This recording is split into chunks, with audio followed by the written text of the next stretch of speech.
Lenkijos lietuvių bendruomenės tarybos posėdis. 2025 m.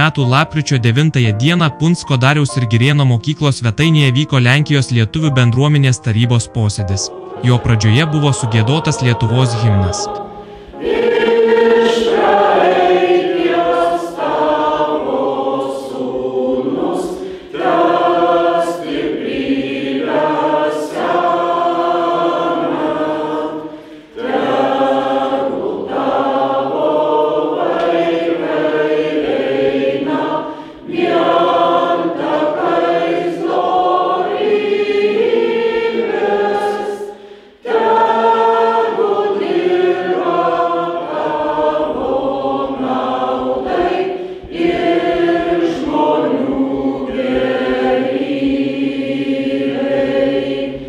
Susirinkusius pasveikino ir darbotvarkę pristatė tarybos pirmininkė Asta Pečiulienė.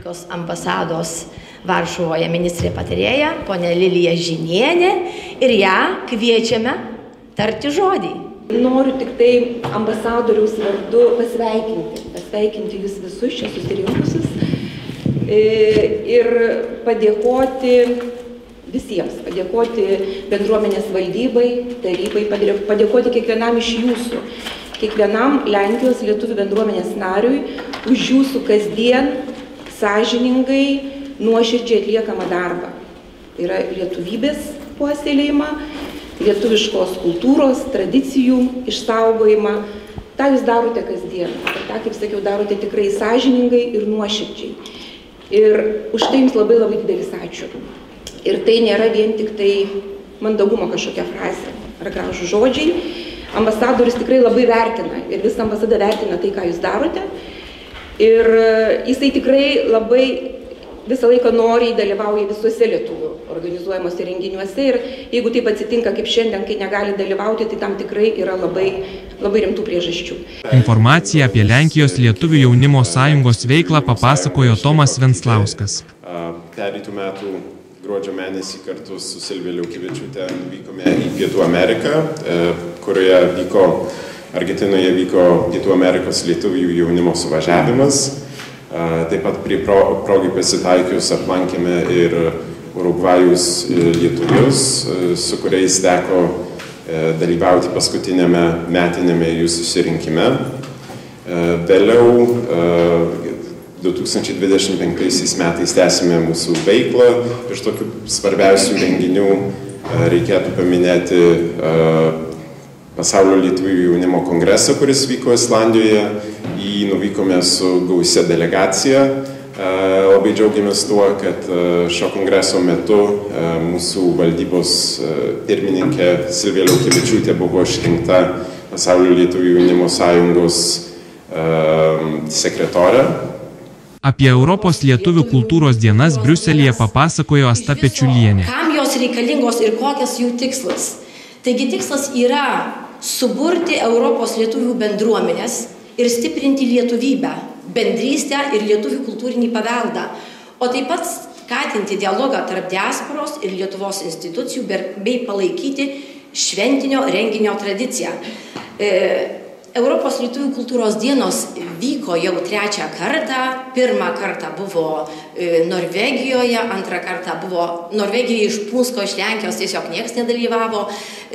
Vokietijoje mūsų dalyvavo visai nemenka delegacija, mes autobusu važiavome į Hüttenfeldą ir sudalyvavome tose dienose, o Belgijoje dalyvavo konkrečiai 8 žmonės, 3 poros, aš su dalim tik šokėjų buvau nuvykusi.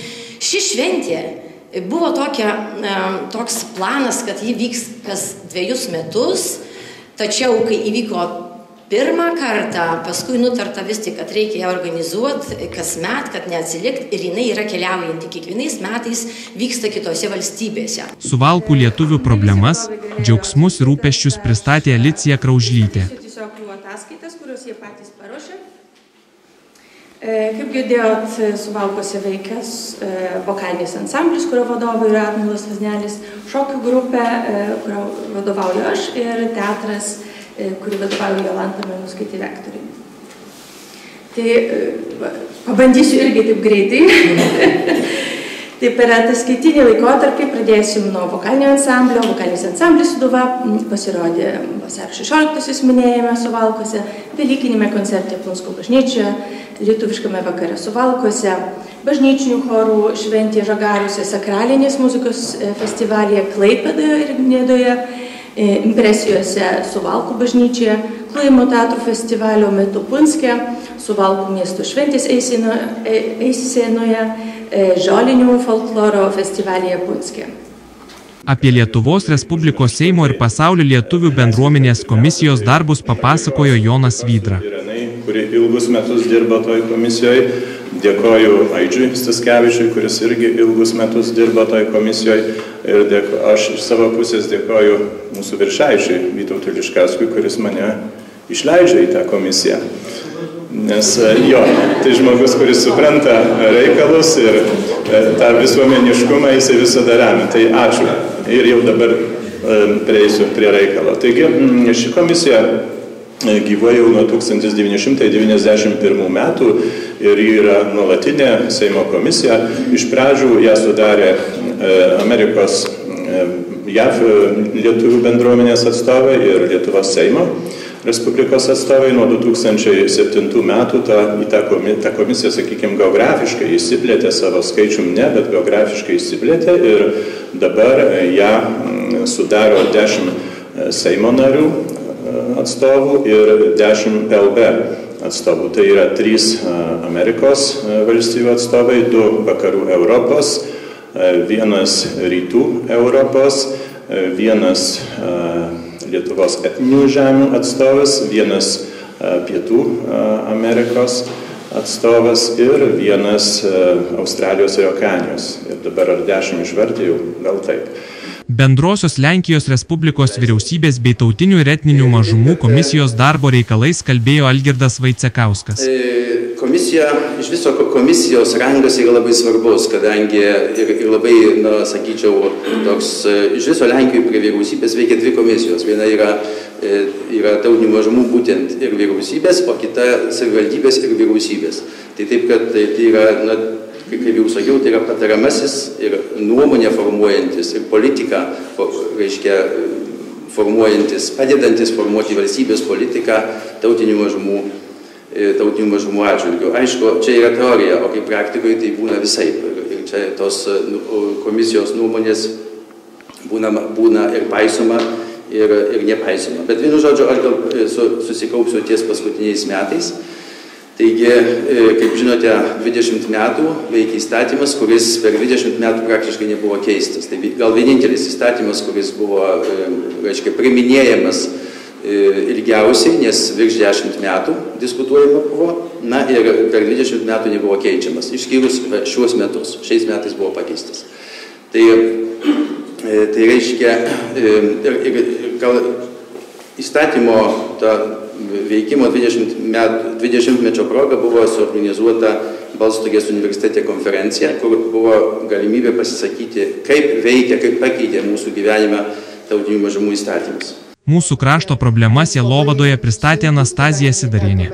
Lietuvių kunigų, turime nepalankų vyskupą tautinių mažumų reikalams, kalbai mūsų. Na ir visa šita ir Seinų parapijoje, ir Punsko parapijoje, ir Smalėnų liečia šitas reikalas, šitų kunigų trūkumas. Mes gyvename Punsko parapijoje iki šiol gerai, kada turėjome kunigus iš Lietuvos, kada Seinai turėjo kunigus iš Lietuvos. Na, bet aš dabar apie visą Sielovadą, kur pagrindinė problema yra ir susijęs su tuo tas kunigų trūkumas, lietuvių kunigų, mokančius į lietuvių kalbos labai sunkiai. Papasakosiu priminsiu, tiksliau sakant, Punsko parapijos problemas, nes šitą aš pasirašiau ir leiskit, kad aš perskaitysiu, kadangi tai yra jaudinanti tema, tai gal bus geriau, gal šitas ir bus. Nepasakosiu apie pačią istoriją nuo 16 amžiaus, kada Punsko parapija įsisteigė, ar ką čia yra paskutiniai 2 metai. 2024 metų Liepą pasveikinom naujus kunigus paskirtus tarnauti Punsko parapijoje. Pradžioje buvo daug džiaugsmo, abu kalba lietuviškai.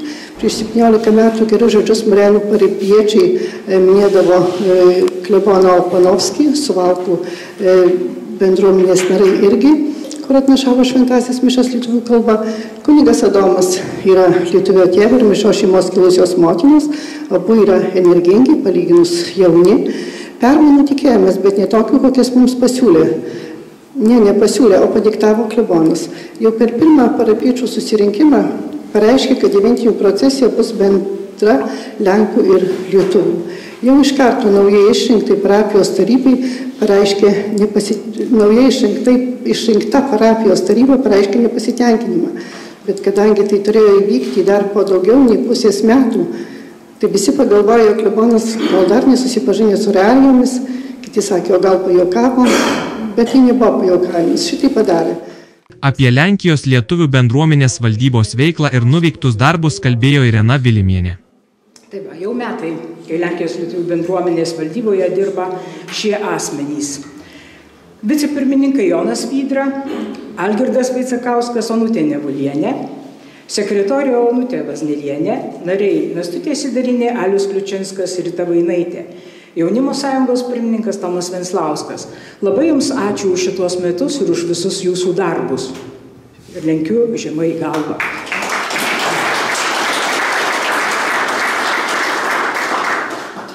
Ir noriu pristatyti, kokie buvo Lenkijos lietuvių bendruomenės valdybos šių metų veiklos prioritetai ir ką pasisekė nuveikti. Ir kas buvo padaryta, nors iš tiesų laikui bėgant keitėsi tiek veiklos pobūdis, tiek siekiai, tai lėmė kai kurios aplinkybės ir visa tai atsispindės mano pranešime. Taip, prašyčiau klausant ataskaitinio pranešimo pamastyti, ką mums reikėtų daryti ir kur link eiti. Dabar taip, pirmiausiai valdyba dar 2024 metais susirinko į posėdį tikslu diagnozuoti aktualias Lenkijos lietuvių problemas ir poreikius.